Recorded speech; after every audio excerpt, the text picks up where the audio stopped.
बिस्मिल्लाहिर्रहमानिर्रहीम, अस्सलाम वालेकुम। ऐसे व्लॉग फैमिली में आपको वेलकम करती हूँ। स्टूडेंट, आज हम जिस टॉपिक को डिस्कस करने लगे हैं वो काफ़ी अहम है। आज हम डिस्कस करेंगे मैकेनिकल इंजीनियरिंग। मैकेनिकल इंजीनियरिंग के बारे में जो भी डिटेल बेसिक इन्फॉर्मेशन है वो मैं आपके साथ डिस्कस करूँगी। ये क्या है, इसमें एडमिशन, इसका स्कोप, इसकी यूनिवर्सिटीज़ वगैरह को हम डिस्कस करेंगे, इसलिए वीडियो को एंड तक ज़रूर देखिएगा। तो चलिए, सबसे पहले मैं आपको बताती हूँ कि जब एक मशीन ईजाद हुई तो समझे उसी वक्त ही मैकेनिकल इंजीनियरिंग का स्टार्ट हो गया। वक्त के साथ साथ इसकी तरतीब में, इसकी ज़िम्मेदारी में और इसके नाम में चेंजिंग आ गई, लेकिन इसकी ईजाद, मशीन की ईजाद के बाद से ही आप कह सकते हैं कि मैकेनिकल इंजीनियरिंग जो है, बल्कि इसके साथ ही मैकेनिकल इंजीनियरिंग जो है वो शुरू हो गई। इसका दायरा बहुत वसी है। मैकेनिकल इंजीनियरिंग मशीनों के पार्ट्स और नई मशीनों को डेवलप करते हैं। इसके साथ साथ पहले भी बनी हुई मशीनों को मेंटेन करना और उनको इम्प्रूव करना, उसके सिस्टम को बेहतर करना जो है, ये भी मैकेनिकल इंजीनियरिंग का काम है। इसके साथ साथ जो मशीनरी है, अगर वो ख़राब हो जाती है उसको ठीक करना, उसको एनालिसिस करना, इसमें क्या ख़राबी है, ये किस तरह बेहतर हो सकती है, मैकेनिकल इंजीनियर का काम है। तो मैं आपको बताती चलूँ कि इसका जो दायरा है जिसमें आप स्टडी करते हैं, आप बहुत से सब्जेक्ट को थॉरली जो है वो पढ़ते हैं। आप drawing, thermal, fluid sciences, material, applied physics, auto machine, IT और इलेक्ट्रॉनिक्स वगैरह, ये तमाम जो हैं आप मैकेनिकल इंजीनियरिंग में इन सब के बारे में पढ़ते हैं। इसी तरह इसके बहुत ज़्यादा शोबे हैं जो पाकिस्तान की यूनिवर्सिटी में पढ़ाए जाते हैं, जिनमें से चंद एक का मैं आपके साथ जिक्र कर रही हूँ। Aerospace engineering, aeronautical engineering, automotive engineering, mechanical engineering, mine engineering, mechatronic and control engineering, robotic engineering वगैरह, ये तमाम जो हैं हम कह सकते हैं कि मैकेनिकल इंजीनियरिंग की ही शाखें हैं। अगर आप ये भी पढ़ते हैं तो ये सब मैकेनिकल इंजीनियरिंग में ही आती हैं, ये उसी की शाखें हैं। तो कहने की का मकसद ये है कि मैकेनिकल इंजीनियरिंग का दायरा कार बहुत वसी है और आपके पास बहुत ज़्यादा अपॉर्चुनिटी है इसमें काम करने की, इसमें रिसर्च करने की और आगे बढ़ने की। मैं यहाँ पर इस बात का जिक्र करना ज़रूरी समझती हूँ कि इसमें वो स्टूडेंट जो हैं वो एडमिशन लें जिनकी फ़िज़िक्स और मैथ पे ग्रिप बहुत ज़्यादा अच्छी है, जो फ़िज़िक्स और मैथ्स को पसंद करते हैं, जिनकी ड्राइंग बहुत अच्छी है, जो मशीनों के साथ खेलना जानते हैं। यानी कि बहुत छोटी एज से बाज़ बच्चे ऐसे होते हैं कि घर की टूटी हुई चीज़ों को सही कर लेते हैं, रिमोट सही कर लेते हैं, अपने टॉयज़ सही करते हैं। तो तोड़ना जोड़ना मशीनरी के साथ उनको बहुत ज़्यादा पसंद है, मतलब इनका दिमाग मैकेनिकल है। उन्हें आगे चल के इस फील्ड में आना चाहिए और पढ़ना चाहिए।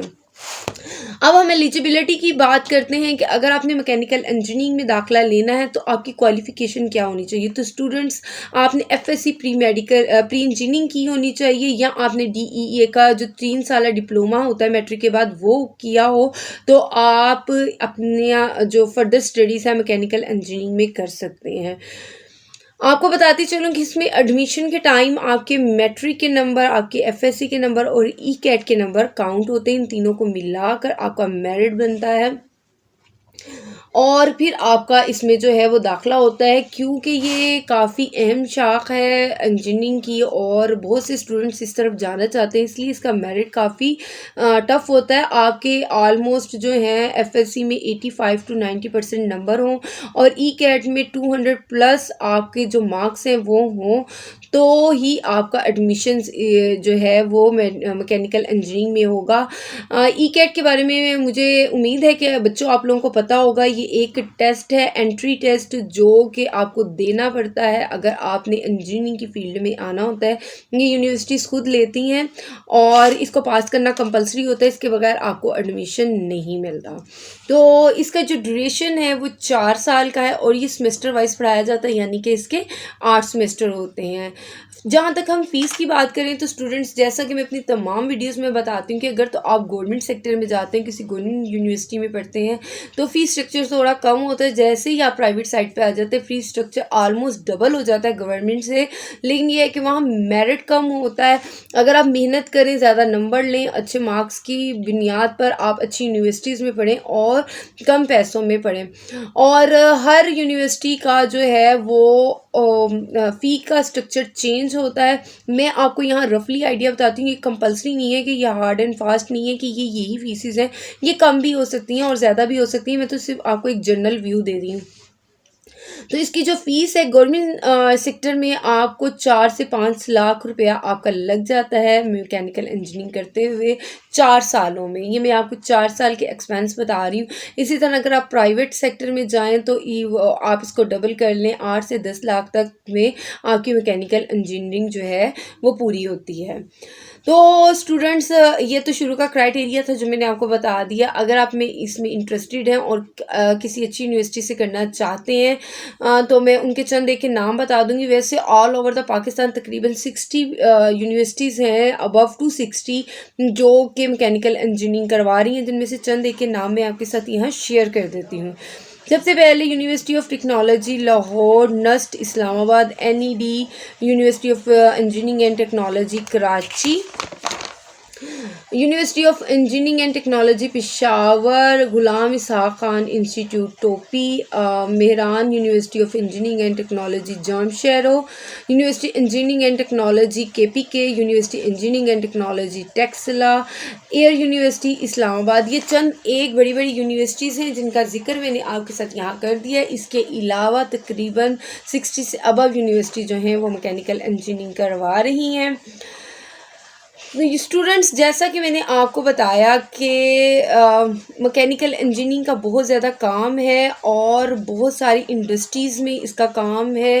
तो जब आप इसके स्कोप की बात करते हैं, अपनी जॉब अपॉर्चुनिटी की बात करते हैं, तो मैं आपको बताऊं कि बहुत सारी इंडस्ट्रीज़ में आप काम कर सकते हैं अगर आपने मैकेनिकल इंजीनियरिंग की है। आप फारिग नहीं रह सकते क्योंकि इसका दायरा कार काफ़ी वसी है।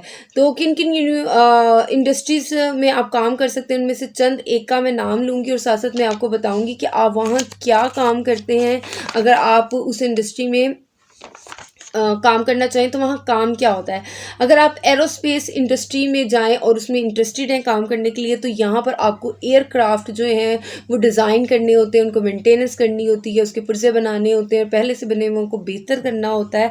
इसी तरह अगर आप ऑटोमोटिव इंडस्ट्री में काम कर रहे हैं तो फिर आपने जितने व्हीकल्स हैं इस पर काम करना होता है, ख्वाह वो एक मोटरसाइकिल है, ख्वाह वो हवाई जहाज़ है या बहरी जहाज़ है, ट्रक है या बसेस हैं। तो आपका टोटली जो वर्किंग होती है वो व्हीकल्स पर होती है।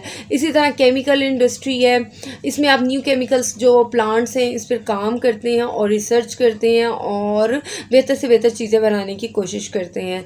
इस तरह अगर आप कंस्ट्रक्शन इंडस्ट्री की तरफ आएँ तो इंफ्रास्ट्रक्चर, बिल्डिंग की डिज़ाइनिंग, इसकी तमीर करवाना, ये सारा आपका काम में, आपकी ड्यूटी में शामिल हो जाता है। इस तरह अगर आप डिफेंस इंडस्ट्री में जाते हैं तो दफाई मशीनें जो होती हैं दफा करने के लिए, वो टैंक हो, वो F-17 हो या वो आप दोस्त हो, कुछ भी हो, इन सब पर आपकी वर्किंग होती है। इस तरह अगर आप रेलवे इंडस्ट्री में काम करें तो ट्रेन ट्रैक से रिलेटेड सारा काम आपकी जिम्मेदारी में आता है।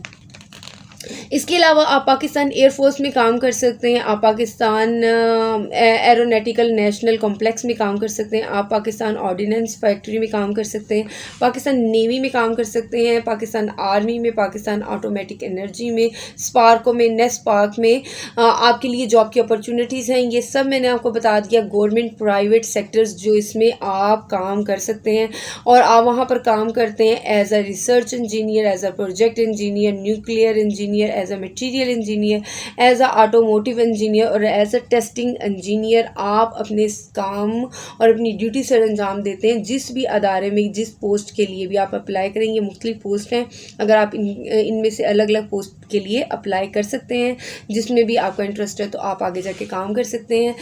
आपकी जो सैलरी है वो स्टार्टिंग जो है तकरीबन 50 to 60,000 जो है इसका स्टार्ट होता है प्राइवेट सेक्टर में। और फिर जैसे जैसे आप काम करते हैं, आपका एक्सपीरियंस, आपका पैशन आपको बहुत आगे तक लेके जाता है और आप बहुत अच्छी अर्निंग कर सकते हैं। और अगर आप गवर्नमेंट सेक्टर की बात करें तो फिर आप जिस स्केल पर जॉब करते हैं, जो आपका स्केल होता है उस इदारे से मुतलका, उसके मुताबिक ही आपकी पे होती है। तो स्टूडेंट्स, ये थी बेसिक इन्फॉर्मेशन जो मैंने आपको दी।